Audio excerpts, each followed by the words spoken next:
Finally जो है कक्षा 12वीं का हिंदी 100 मार्क्स का जो आंसर की लेकर आ चुका हूं। जो बच्चे आज की परीक्षा में जो है शामिल हुए थे, आज हो गया आपका 27 जो है सितंबर हो गया, और 27 सितंबर के बाद भी अगर आपका परीक्षा, जैसे बहुत सारे स्टूडेंट का हिंदी परीक्षा जो है 28 सितंबर का है, तो जो बच्चे 27 की परीक्षा में आप लोग शामिल हुए या आप लोग शामिल होने वाले हो, या 28 जब भी आपका हिंदी की परीक्षा होने वाली है, मासिक परीक्षा होगी कक्षा 12वीं का, तो आप सभी स्टूडेंट के लिए यही प्रश्न रहने वाला है। और जो बच्चे का एग्जाम हो चुका है वो सभी के सभी स्टूडेंट एकदम आंसर की जो है मिलाकर आप लोग देख लीजिएगा आखिर आप लोग परीक्षा में कितना सही करके आओ। और जो क्वेश्चन हमने आपको पहले वायरल क्वेश्चन करवा दिया था, और सभी स्टूडेंट एकदम 50 में 50 नंबर जो है ठोक दिए हैं। आप लोग एक बार अच्छी तरह से मिलाकर एक बार कंफर्म हो जाइए कि आप लोग 50 में 50 ठोक पाए या नहीं। तो जिनका एग्जाम नहीं हुआ उनके लिए अच्छी बात है, उनके लिए वायरल क्वेश्चन का, जिनका एग्जाम हो चुका है उन सभी स्टूडेंट के लिए हो गया आपका आंसर की। तो सभी बच्चे आराम से आंसर की हो या वायरल क्वेश्चन आपके सामने आ चुका है, और सभी बच्चे एकदम मिलाकर देख लीजिएगा आप परीक्षा में कितना सही करके आए। और जिनका एग्जाम होने वाला है आराम से याद कर लीजिए 100% आपका ये सारा का सारा क्वेश्चन रहेगा, क्योंकि ये आपका बिहार बोर्ड का ऑफिशियल क्वेश्चन है। तो जो बच्चे आंसर की मिलाना चाहते हैं या वायरल क्वेश्चन, सभी बच्चे इस वीडियो के साथ बने रहिए। आईएससी आईकॉम आर्ट्स है ना, आर्ट्स साइंस कॉमर्स सभी स्ट्रीम के स्टूडेंट के लिए जो हिंदी इंग्लिश सबका क्या कंपलसरी है ना। हिंदी का आपको जो है मासिक परीक्षा का जो है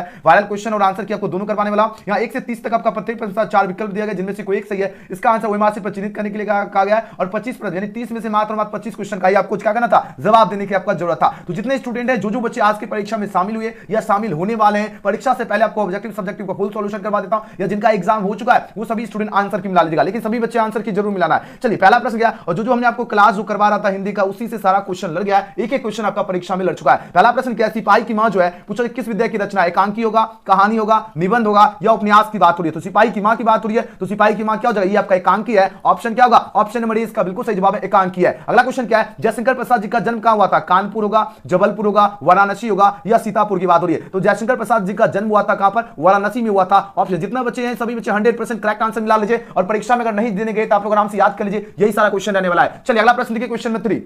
क्वेश्चन में 3 पूछा जा रहा है क्या, जूठन शीर्षक जो आपका क्या है, जूठन आत्मकथा है, इसके लेखक कौन है, रविन्द्रनाथ टैगोर होगा, बताओ जरा, मल्ल जी या ओम प्रकाश वाल्मीकि या उदय प्रकाश। और सभी जितने न्यू स्टूडेंट हैं आप लोग एक बार लाइक जरूर कर लेना, और न्यू स्टूडेंट अगर इस वीडियो को देख रहे हैं आप लोग सब्सक्राइब करके बेल आइकन भी प्रेस कर लीजिए फटाफट। बताओ जूठन शीर्षक जो आत्मकथा जो है इसके लेखक कौन है, इसके लेखक हो जाएगा ओम प्रकाश वाल्मीकि जी। ऑप्शन नंबर क्या होगा, ऑप्शन नंबर सी का सही जवाब है ओम प्रकाश वाल्मीकि। अगला प्रश्न क्या, हस्तियों मेरा अकेलापन जो है इसके लेखक कौन है। चलिए क्वेश्चन में 4 का आंसर लगे, हस्तियों मेरा अकेलापन के लेखक कौन है, मोहन राकेश होगा, मल्ल जी होगा, या भगत सिंह होगा, या आपका यहाँ पर प्रेमचंद की बात हो रही है। बताइए जरा कौन सा ऑप्शन करेक्ट हो जाएगा, तो बोलो इसका ऑप्शन नंबर बी हो जाएगा, यानी मल्ल जी। हस्तियों मेरा अकेलापन के लेखक जो है कौन है, मल्ल जी। जितने बच्चे ऑप्शन का क्या चूज किए, 4 का बी दिए, सभी का सही जवाब है। अगला प्रश्न देखिए, जूठन पूछा किस विद्या की रचना है, बताओ आत्मकथा होगा, नाटक होगा, या एकांकी होगा, या निबंध होगा। तो जूठन जो है आपका क्या आत्मकथा है, जो कि ओम प्रकाश वाल्मीकि द्वारा क्या रचित है। तो जो बच्चे ऑप्शन में इसका 5 का ये चूज के एकदम 100% करेक्ट आंसर दिए, बहुत बढ़िया। आराम से आप लोग आंसर की मिलाकर देख लीजिए आप लोग जो है ना कितना सही करके आए हो। चलिए अगला प्रश्न देखिए, क्वेश्चन में 6। क्वेश्चन में 6 पूछा जा रहा है क्या, प्रगति और समाज जो है साहित्य की किस विद्या की रचना, आलोचनात्मक निबंध होगा, ललित निबंध होगा, आत्मकथा होगा, या पूछा जा रहा है नाटक होगा। तो इसका सही जवाब क्या होगा, 4 ऑप्शन पर दिया जा रहा है, ये आपका क्या आलोचनात्मक क्या है, निबंध है। तो ऑप्शन क्या होगा, ऑप्शन नंबर ए इसका बिल्कुल सही जवाब हो जाएगा, क्या हो जाएगा,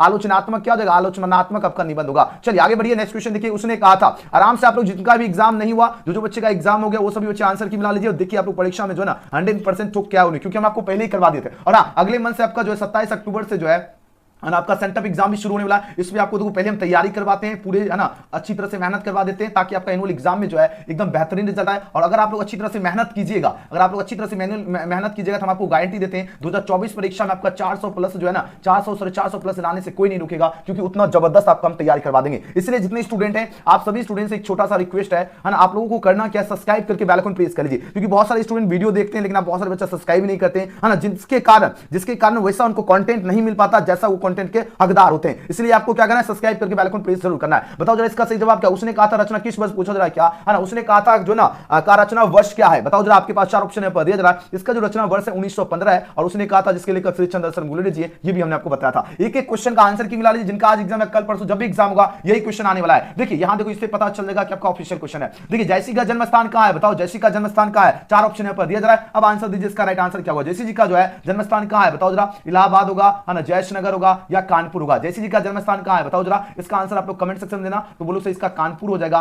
लगभग बच्चे का बिल्कुल सही जवाब आ रहा है, ऑप्शन डी। देखो ऐसे जायस नगर भी आपका होता है, जायस होता है, नगर दिया है, तो इसलिए आप लोग कानपुर ही लगा देना, डी इसका करेक्ट हो जाएगा। आगे बढ़िए, क्वेश्चन नंबर 9 नंबर प्रश्न क्या है, साहित्य लहरी के रचनाकार कौन है, साहित्य लहरी के रचनाकार कौन है, 4 ऑप्शन पर दिया जा रहा है। तो साहित्य लहरी के रचनाकार सूरदास जी हैं, कौन हो जाएगा, ऑप्शन नंबर 20 का क्या होगा, 100% करेक्ट आंसर है सूरदास। अगला प्रश्न है, नावादास किसके शिष्य थे, नावादास जी जो शिष्य जो थे, वल्लभाचार्य बिल्कुल नहीं होगा, ना ही तुलसीदास होगा, ना ही रामानंद अग्रदास हो जाएगा। किसके शिष्य हो जाएगा, जाएगा। अग्रदास किस चीज से? नवादास। ऑप्शन नंबर डी इसका बिल्कुल सही जवाब है। अगला प्रश्न देखिए, नेक्स्ट क्वेश्चन देखिए, 11वां प्रश्न क्या है ना। देखिए बात श्रयमान ताल का जो है पूछा जाए जल कैसा होता है। श्रयमान ताल का जल पूछा जाए कैसा होता है? इसका जल होता है स्थिर होता है। जो बच्चे ऑप्शन ई चूज किए एकदम 100% करेक्ट आंसर दिए। अगला प्रश्न देखो, बात रखिए चित्ररेखा जो है किनकी कृति है? बताओ, ये भी सारा क्वेश्चन एकदम क्लास में करवा चुका हूं। तो 12 का सही जवाब क्या होगा? 12 का ऑप्शन नंबर सी हो जाएगा, मलिक मोहम्मद जैसी। जितने बच्चे ऑप्शन नंबर सी चूज किए एकदम 100% करेक्ट है। तो चित्ररेखा जो है किनकी कृति है? मलिक मोहम्मद जैसी जी की कृति है। आगे बढ़िए क्वेश्चन में 13वां प्रश्न क्या है? कवितावली के रचनाकार कौन है? कवितावली के रचनाकार पूछा जाए कौन है? तो याद है ना, तुलसीदास हो जाएगा। ऑप्शन नंबर इसका सही जवाब है, तुलसीदास जो है क्या है? कवितावली के रचनाकार है। अगला प्रश्न देखिए, क्वेश्चन में 14 पूछा जाए क्या? कंकाल जो उपन्यास जो है इसके उपन्यासकार कौन है? कंकाल का कौन है? कंकाल का जो है जयशंकर प्रसाद हो जाएगा। याद है ना, ऑप्शन नंबर सी इसका सही जवाब है, जयशंकर प्रसाद कंकाल उपन्यास के उपन्यासकार हैं। अगले प्रश्न की बात करें, क्वेश्चन 15 देखिए, बात हो रही क्या है ना, बालकृष्ण भट्ट जो है किस युग के रचनाकार है?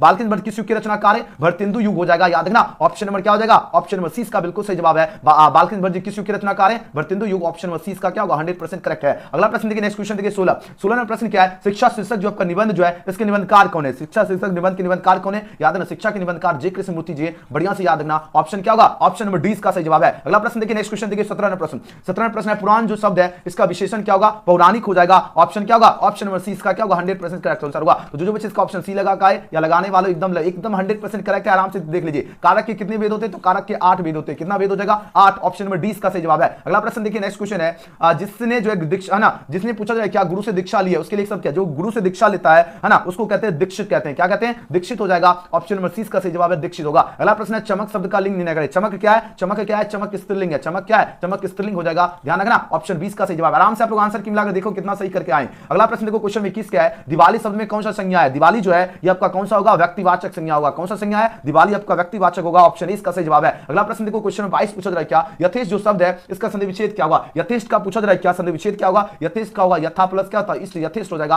ऑप्शन नंबर 20 का सही जवाब है, यथा प्लस इष्ट होता है। अगला प्रश्न देखो, बात हो रही क्या? जाता रहता था किस पदबंध का उदाहरण है? जाता रहता था पूछा जाए किस पदबंध का उदाहरण है? याद ना, ये आपका सर्वनाम पदबंध हो जाएगा। ऑप्शन नंबर ये क्या होगा? 100% करेक्ट आंसर है आपका क्या होगा? सर्वनाम पदबंध है आपका, जाता रहता था। 23 का सही जवाब क्या होगा? 23 का जो ऑप्शन ही चूज किए सबका सही जवाब है। आगे बढ़िए, क्वेश्चन में 24 में प्रश्न है, नीलगाय शब्द में कौन सा समास है? नीलगाय शब्द में समास पूछा जाए कौन होगा? तत्पुरुष बिल्कुल भी नहीं होगा, अवयवी भी नहीं दिगु होगा। नीलगाय यानी नील है जो गाय, हमने आपको बताया था जब भी है जो व्यक्ति चिन्ह का लोप होता है कर्मधारय समास। ऑप्शन क्या होगा? सी का क्या होगा? 100% करेक्ट आंसर है कर्मधारय समास। अगला प्रश्न क्या है ना, नकलची शब्द में पूछा जाए कौन सा? प्रत्यय क्या किसे कहते हैं? जो अंत में लगकर क्या करे? अर्थ में परिवर्तन कर दे। नकलची में आपका क्या रहा? ची आ रहा है। आंसर क्या होगा? ऑप्शन नंबर इसका सही जवाब है, ची प्रत्यय है। अगला प्रश्न देखो, क्वेश्चन में 26 पूछा जा रहा है क्या है ना, पराजय जो शब्द है इसमें कौन सा उपसर्ग है? पराजय में पूछा जाए उपसर्ग पूछा जाए कौन होगा? पराजय में आपका क्या होगा? प्रा उपसर्ग हो जाएगा। ऑप्शन क्या होगा? ऑप्शन नंबर 20 क्या होगा? बिल्कुल सही जवाब है। पराजय में कौन सा उपसर्ग है? प्रा आपका उपसर्ग है। अगला प्रश्न देखिए, बात हो रही 27 क्या है? स्तुति शब्द का विलोम शब्द क्या होगा? स्तुति का जो होता है स्तुति का क्या होता है? उल्टा निंदा होता है। क्या होता है? निंदा हो जाएगा। ऑप्शन सी का सही जवाब है। अगला प्रश्न क्या? ज्ञान शब्द में कौन सा उपसर्ग है? उपसर्ग किसे कहते हैं? जो शब्द के क्या हो? जो शब्द के पहले आकर अर्थ में परिवर्तन कर दे उसे उपसर्ग कहते हैं। ज्ञान है तो इसमें अर्थ में परिवर्तन कौन है? पहले ज्ञान है, उसमें और लग गया था, ज्ञान बन गया तो परिवर्तन कौन किया? वही तो कर रहा है ना। आंसर हो जाएगा ऑप्शन नंबर ए, और आपका क्या उपसर्ग है। आगे बढ़िए, क्वेश्चन में 29 में प्रश्न है, पवन शब्द का संधि विच्छेद क्या होगा? पवन का क्या होगा? पवन का होता है पो प्लस अन। क्या होगा? पवन हो जाएगा। तो ऑप्शन नंबर क्या होगा? ऑप्शन नंबर 20 का क्या होगा? 100% आपका करेक्ट आंसर हो जाएगा। तो पवन का क्या होगा? पो प्लस अन होता है। चलिए आगे बढ़िए, आखिरी प्रश्न क्या है? अनल शब्द का पर्यायवाची कौन होगा? अनल का क्या होता है? अनल का आग होता है। क्या होता है? अनल का आग हो जाएगा। ऑप्शन डी का सही जवाब है। आप लोग जो बच्चे का एग्जाम हो गया आप लोग कमेंट में बताओ। आप लोग 30 में 30 ठोक दिए और आगे की आप लोग जबरदस्त तैयारी के लिए आप व्हाट्सएप पे मैसेज किए 9798030243। ये मेरा व्हाट्सएप नंबर, इस पे हाई हेलो मैसेज करके आप लोग ग्रुप से जो है ना जुड़े रहना है, ताकि अभी से लेकर आपका 2024 परीक्षा तक जो है एकदम जबरदस्त तैयारी करने वाला हूं, इसलिए आप लोग व्हाट्सएप पे मैसेज करके जुड़ जाना है। ठीक है, अब चलिए इसके बारे में सब्जेक्टिव भी हम आपको बता देता हूं, जिनका एग्जाम नहीं हुआ उनके लिए, और जिनका एग्जाम हो गया तो उनको कोई टेंशन ही नहीं है। निम्नलिखित में पूछा जाए क्या? एक विषय पर निबंध लिखे। देखो, मोबाइल और इंटरनेट हो गया, पर्यावरण हो गया, है ना, संप्रदायिकता जो एकता के लिए खतरा है, दुर्गा पूजा, इसमें से जो आपको किसी एक पर निबंध लिखने के लिए कहा गया है, तो चलिए हम इसका निबंध भी आपको दिखा दिया। स्क्रीनशॉट ले लीजिएगा सभी। ठीक है, क्या करना है? स्क्रीनशॉट ले लीजिएगा। यहां पर देखिए आपका संप्रदायिकता पर लिख दिया। संप्रदायिकता जो है ना, संप्रदायिकता क्या है? एक आपका जो है मनोभाव है जो आदमी को जो है विचार से क्या करता है? संकुचित जो है बनाता है। इस तरह आपको आराम से लिखना, एक बार पढ़ लीजिएगा, स्क्रीनशॉट ले लीजिएगा, है ना। संकुचित बनाता है और यह एक ऐसी जो है भावना है जिससे आदमी के जो मूल्य जो है समाप्त हो जाते हैं। मानवता के नाम पर जो है वह दानवता आवरण से है, और हमारे राष्ट्र के लिए जो यह जो है बीमारी है जो है ना, इसका लाइलाज जो है ना, होती लाइलाज क्या होता है? होती जा रही है और यह जो है राष्ट्रीय एकता की जड़ को जो है कमजोर करने वाली है। सने प्रेम और जो है ना भातृत्व से जो ऊंची और संप्रदायता जो है ना किसी धार्मिक मतवाद या संप्रदाय के प्रति जो है ना आग्रह या जो आपका क्या हो सहिष्णुता को जो है जन्म देता है, उसे संप्रदायता कहते हैं। यहां तक समझ आ रहा है? इसी के बारे में पूरी डिटेल से ये कैसी क्या है मनोभावना है जिसके प्रभाव से एक दूसरे धर्म को जो है ना सहन करना जो है संभव नहीं, बल्कि उसका जो है ना मूलोच्छेद पूछा जा ही करना चाहता है। एक प्रकार हिंदू, मुसलमान, सिख, ईसाई, पारसी जो आदि धर्मों से संबंधित संप्रदायता हो सकती है। अब इसी के बारे में यहाँ पर जो है पूरी डिटेल्स लिखी गई है। आप सभी स्टूडेंट्स एक छोटा सा को जूम छोटा करा, आप लोग इसका स्क्रीनशॉट ले लो, एक बार स्क्रीनशॉट ले लीजिए और इसको एक बार पढ़ लीजिएगा। जिनका एग्जाम हो गया उनके लिए तो कोई दिक्कत नहीं है, जिनका एग्जाम होने वाला है आजकल परसों जब भी एग्जाम होगा इसका आप लोग स्क्रीनशॉट ले लीजिए और एक बार इसको पढ़ लीजिएगा और परीक्षा में अपने भाषा में आराम से लिख देना है ना। इसको देखो है ना हिंदू, मुस्लिम, सिख, ईसाई में इसको बांटा जाता है, ये संप्रदायता नहीं होना चाहिए है ना। इससे क्या होता है? हिंसा होती है, इससे आपसी क्या होता है? हिंदू मुस्लिम में क्या होता है? आपसी में लड़ाई होती है, गृहयुद्ध का है ना होता है। ये पूरी जानकारी इस बारे में आराम से लिख पाओगे। स्क्रीनशॉट आप लोग ले लीजिए सभी स्टूडेंट, ठीक है? हो जाएगा, लिख लोगे। अच्छा आगे देखो, अब देखो प्रसंग व्याख्या के लिए यहां पर क्या है ना, सच दगुस कहा जा रहा है। क्या सच जब तक जो है मनुष्य बोलता नहीं तब तक उसका गुण दोष प्रकट नहीं होता है, फिर भी रोता ही रहता है और नहीं मानता मेरा मन, बड़ा जटिल जो है नीरस लगता है, सुना सुना मेरा जीवन। तो पहले आप लोग देखो यहां से आप लोग संप्रदायता लिख लोगे तो यहां से आपका 5 नंबर बन जाएगा, जिनका एग्जाम नहीं हुआ उनके लिए। ओके, और यहां से आपका जो है ये इसमें या आप लोग इसमें इस दोनों में से आपको एक पे जो है लिखने की आवश्यकता है ना। ये आपको इसका प्रसंग व्याख्या इसको करो, ये आपका फिर भी रोता ही रहता है ना। यहाँ पर कहा सच जब तक मनुष्य नहीं बोलता तब तक उसका गुण। बताओ जब तक मनुष्य, इसमें क्या लिखना है ना। यहां पर देखो हम बता देते हैं प्रस्तुत, ठीक है? क्या लिखना है? प्रस्तुत पंक्ति है ना बातचीत से लिया गया है। बातचीत से क्या हो गया? लिया गया है और बातचीत के लेखक बालकृष्ण भट्ट। ओके, सभी बच्चे एक बार लाइक बटन दबा। बालकृष्ण भट्ट जो है कहते हैं कि सच है।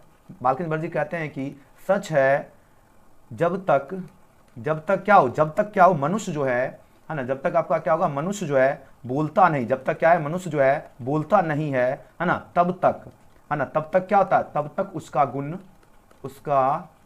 गुण दोष है ना, उसका क्या लिखना है? गुण दोष जो है प्रकट नहीं होता है। गुण दोष क्या लिखना है? गुण दोष यानी प्रकट यानी उनका नहीं दिखता है, प्रकट जो है नहीं होता है ना। अब इस तरह लिख देना व्याख्या, ठीक है? देखिए आप लोग स्क्रीनशॉट ले लीजिए, हमने इसमें लिख दिया है क्या है ना, एक बार फिर से हाईलाइट कर आप स्क्रीनशॉट ले लीजिए, ठीक है? हमने यहाँ पर लिखा कि प्रस्तुत पंक्ति जो है बातचीत से लिया गया और बातचीत के लेखक बालकृष्ण भट्ट जो है ना कहते हैं कि सच जब तक मनुष्य जो है बोलता नहीं तब तक उसका गुण दोष जो है प्रकट नहीं होता। यह पंक्ति जो है बालकृष्ण भट्ट द्वारा जो है ना रचित निबंध बातचीत से लिया गया है। बोलने से ही जो मनुष्य का रूप का साक्षात्कार होता है और साथ ही मनुष्य जो है खुद को पहचान सकता है। इस तरह लिख दीजिएगा, 5 नंबर आपको मिल जाएगा। अब देखो आगे यहाँ पर कहा जा रहा है क्या, यहाँ पर देखो आगे देखिए, आप लोग स्क्रीनशॉट ले लीजिएगा। अभी थोड़ा सा जूम छोटा कर देता हूं, ले लो स्क्रीनशॉट जल्दी से ले लो, खुद से इतना लिख लीजिएगा ताकि एग्जाम में खुद से लिख पाओगे, ठीक है? आगे यहाँ पर कहा जा रहा है क्या, आगे देखो क्या है, पासबुक खो जाने की शिकायत बैंक मैनेजर को जो है ना पत्र लिखकर करे या अपने प्रधानाचार्य पर जो है प्रार्थना पत्र लिखकर अपनी जो है फीस माफी हेतु प्रार्थना करे। आगे उसके बाद है क्या, तो यहाँ पर देखो प्रधानाचार्य पर लिख सकते हो आप लोग पत्र, क्योंकि बच्चे से ही आप लोग लिखते होंगे है ना। यहाँ पर देखिए प्रधानाचार्य के पास क्या लिखोगे? सेवा में प्रधानाचार्य महोदय, जो भी आपका स्कूल कॉलेज होगा उसका नाम लिख दीजिएगा है ना। श्रीमान जी सोभिया निवेदन है कि मैं जो है 12वीं छात्र का विद्यार्थी हूं है ना, और मैं एक जो है निर्धन परिवार में जो है संबंध रखता हूं या निर्धन परिवार से संबंध रखता हूं। मेरे पिताजी कपड़े की जो एक छोटी सी दुकान, या आप लोग जो भी आपके पिताजी करते हैं वो लिख दीजिएगा, जिससे इतनी आमदनी जो है नहीं हो पाती है, परिवार का जो भरण पोषण या सुचारू रूप से जो है हो सके। मेरे पिताजी जो है ना मेरी पढ़ाई लिखाई के जो बोझ को जो उठाने में असमर्थ है। मैं आपसे जो है प्रार्थना करता हूं कि आप मेरा मासिक शुल्क जो है माफ करने की कृपा करें, जिससे मैं अपनी पढ़ाई जो है जारी रख सकूं। आपको पूर्ण विश्वास जो है दिलाता हूं कि अपने जो है आचरण और है ना पठन पाठकों में जो है आपको जो है ना किसी शिकायत का मतलब पढ़ने में जो आपको लिख देना किसी प्रकार की शिकायत नहीं दूंगा। अपना यहाँ पर नाम, कुलभूषा और 12वीं यहाँ पर नाम, और जो आप जिस दिन एग्जाम दोगे यहाँ पर उसका डेट लिख दीजिएगा। इस तरह अगर आप लोग लिख दोगे तो 5 नंबर आपका यहाँ से बन जाएगा। और याद रखना यहाँ पर यह है कि है ना फीस माफ करने का, ये नहीं बोल देना कि हम है ना IPS का बेटा हूँ या बेटी हूँ, ऐसे नहीं लिखना है, तब तो फीस कहाँ बनाऊंगा, मतलब ऐसे ही लिखना है जिससे लगे कि हाँ फीस माफ करना चाहिए उसके रिगार्डिंग। इस तरह लिख दोगे सभी। ओके, आगे देखो, चलिए पूरा का पूरा सॉल्यूशन करवा रहा हूं। आगे देखो यहां तक हो गया, अब देखो यहां पर कहा जा रहा है क्या, निम्नलिखित में किन्हीं 4 का उत्तर दे। देखो यहां पर देखो कितना टोटल है, टोटल आपका यहां पर देखिए 8 प्रश्न है। 4 का देना है। देखो हरचरण सिंह कौन है, माना गौ सिपाही एक दूसरे को जो है क्यों मारना चाहते हैं, नागरिक जो है क्यों व्यस्त है और उनकी जो है व्यस्तता जो है जायज है, गद्य कविता किसे कहते हैं, लाला सिंह कौन था, गैंग्रीन क्या था, बुद्ध ने आनंद से क्या कहा, देखो बाजा बजाना का क्या अर्थ है, इसका अधिनियम का शीर्षक पाठ के अनुसार लिखे। देखो इसमें क्या कहा जा रहा है, 4 प्रश्न का आपको जवाब देना है। कितने प्रश्न का? 4। सबसे पहले देखो हरचरण सिंह कौन है, तो यहाँ पर आप लोग लिख देना हरचंदन जो है अधिनायक शीर्षक कविता के जो है एक जो है आम आदमी का जो है प्रतिनिधित्व करता है, वो एक स्कूल जाने वाला जो है ना क्या होगा बदहाल जो है गरीब लड़का है, बदहाल गरीब लड़का राष्ट्रीय त्योहार के दिन जो है झंडा फहराए जाने के जो है जलसे में जो राष्ट्रगान जो है दोहराता है। और हरचंद की पहचान जो है ना उसका क्या होता है, फटा है ना फटा जो है पूछा जा रहा है क्या सुथना है ना, सुथना जो है पहने एक गरीब छात्र के रूप में, मतलब एक तरह हरचरण सिंह जो था क्या था, गरीब लड़का था है ना। और हरचरण सिंह के बारे में ये लिख देना कि फटा अति अगर कपड़ा पहनता था, इस बारे में लिख दीजिएगा, आपको नंबर मिल जाएगा। उसके बाद देखो हमने यहाँ पर लिखे हैं मानक और सिपाही एक दूसरे को जो है क्यों मारना चाहते हैं, तो इसमें लिखना है आपको क्या लिखोगे, मानक वर्मा की लड़ाई जो है भारत की ओर से जो अंग्रेजों के साथ लड़ने गया था और दूसरी ओर से जो है ना पक्ष जापानी था। सेना एक दूसरे को जो है ना दुश्मन थे, क्योंकि वे अपने जो है देश का प्रतिनिधित्व करते हैं। मानक और सिपाही अपने को जो है एक दूसरे का जो है दुश्मन समझते हैं, इसलिए वे है ना इसलिए एक दूसरे को क्या करना चाहते हैं, मारना चाहते हैं। लिख दीजिएगा लाना सिंह कौन था, तो यहाँ पर लिखना लाना सिंह ब्रिटिश सेना का एक जो है क्या होगा सिख जमादार है, वो भारत से दूर विदेश फ्रांस में जो है जर्मन सेना के विरुद्ध युद्ध लड़ने के लिए भेजा गया था। कौन, लाना सिंह, जो कि उसने कहा था जिसके नायक है। आगे देखिए गैंग्रीन क्या है, गैंग्रीन क्या है, इसमें आपको क्या लिखना, पहाड़ियों पर रहने वाले व्यक्तियों को जो है ना कांटा चुभता है, आम बात है, परंतु कांटा चुभने के बाद बहुत दिनों तक जो है छोड़ देने के बाद व्यक्ति का पहुंच जख्म का जो है ना क्या होता है शक्ल जो है अख्तियार कर लेता है, जिसका इलाज जो है मात्र पांव का काटना ही है। तो इसके कांटा चुभने पर ही जो है होने वाले जख्म को ही जो है गैंग्रीन कहते हैं। मतलब गैंग्रीन क्या आपको समझ में आ गया है ना, जैसे अगर कांटा किसी को गरा है उसको नहीं निकालता, जो जख्म हो जाता है उसी को गैंग्रीन कहते हैं। बहुत ज्यादा जख्म जिससे क्या होता है वैसा कंडीशन आ जाता है उसका पांव काटना पड़ता है। ठीक है, यहां तक आपका क्लियर होगा सभी का।